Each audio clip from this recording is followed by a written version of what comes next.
this video we are going to see operations on linked list using array. First we will see how to perform operations on linked list using array. Array uses the static memory allocation. So what is the effect of performing operations? Okay, by using static memory allocation, that we will see, and afterwards we will see about how to perform operations by using dynamic memory allocation. Okay, so static memory allocations, it is done only in array. So we will see linked list operations using array. First operation is creation of list. Now this is the list. This is the list. In list every node contain data part and link part. So first node is placed at fourth location and the next node is placed at the first location. Okay, so first location. Likewise the list gets created. For example, this is the list. Now how this list get represented in array? In memory. Okay, so every memory is divided into two parts, that is data part and next part. This is memory 0, 1, 2, 3, 4. So memory get divided into two parts, data and next part. Okay, and we have allocated total size as 9. 0 to 8 means 9. So all these locations divided into two parts. Creation of list is nothing but placing node into the memory. Placing node into the memory. So the node contains two fields. Node contains two fields. So here we are using two fields as integer data and integer next. This is the format of every node. So while we are creating node, instead of writing that node format or node structure every time, what we will make a structure of that node and we will use that node structure for creation of every node. So here we are using concept called as struct, then node, structure of node. Every node contains integer data and integer next, and how many nodes we want to create. Suppose we want to create 10 nodes. So here I will write node of 10. So what this will do, this will reserve memory, okay, for 10 nodes which have this information, data and next. So node 1 will contain, or node 1 will reserve the memory for data part and next part. Node 2 will reserve the memory for node 2 the memory get reserved for data part and next part. Likewise this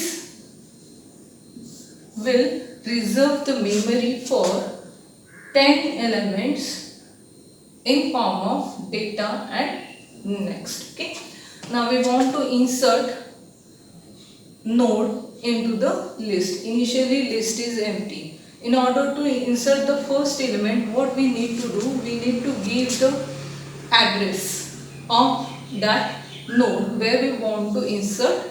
Okay, for example, this first node is placed at the fourth location. At the fourth location, or we can say it as the fourth index, because array contains what? Index instead of memory location. First node is placed at the fourth location. So first of all we have to ask the user at which index you want to insert the first node. So here suppose take one function, create function. In that here we are asking, or instead of create, directly take create. It will return one value of integer type cout, enter the index for first node.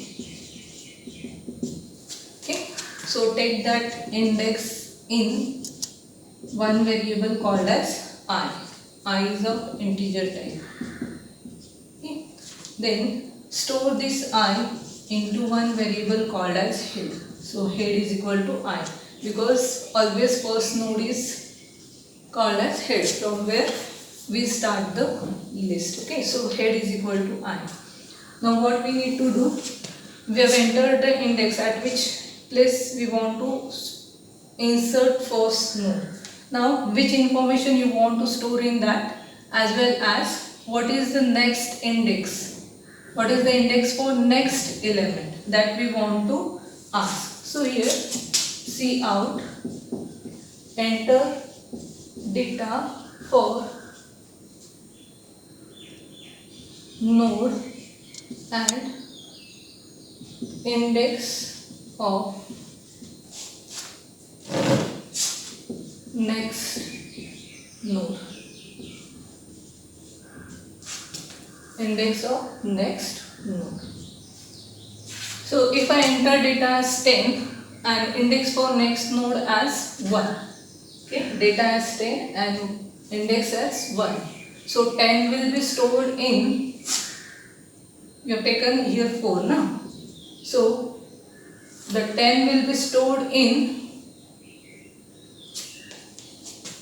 node of 4 dot data part. Okay, see in node of I is what? 4 dot data. 10 is data and 1 is index. So 10 will go in data part of node 4 and node I dot next. 1 will go in next part of node 4. So node 4 will contain 10 and next contain 1. Now I want to insert data at this one index. So when I will again come here, I want the next index for this value for this I should be 1. That is next part. So here I is equal to node of I dot next. So initially value of I is what? 4 dot next. Okay, node of 4 dot next is what? 1. So that will be become now my new I value. It will become my new I value. And I will come here again ask enter the data for node and index of next node. When I enter suppose 20 and 6. So where it will get stored? Node of I. Node of I value is what? 2. Sorry, I value is what? 1. So node of 1 it will store 20 and node of next store 6. See here 20 and 6. Okay. Now by using this statement what will happen? I value now becomes what? 6, because node of 2 dot next is what? 6. Sorry, node of 1 dot next is what? 6. So new value is 6. Up till now what? Okay. Now how many times we have to do this? After that we are entering 30, then 7, then we are entering 40, and here is the end of list. Now how we come to know that there is an end of list? For that we have to consider end of list in arrays represented by using value -1. Okay, so if I say I is not equal to -1, I is not equal to -1, I am doing this statements or I am executing these statements. Okay, and when I is equal to -1, it means that there is the end of list and exit from this loop. Okay, so here what we have to use while or for. Here we are using while. We are not using for because I is not automatically get incremented. I get incremented depending on the next value. So we don't know up to what these statements will get executed. So we have used here while. While I is not equal to -1, what we have to do? Enter data and index for the next. Enter data, index for the next. enter data index for the next until next value becomes none or -1. Once we did this, we have to return head. Return head means here we are giving the address of first, so that we come to know that from where this list get started. This is the creation of list.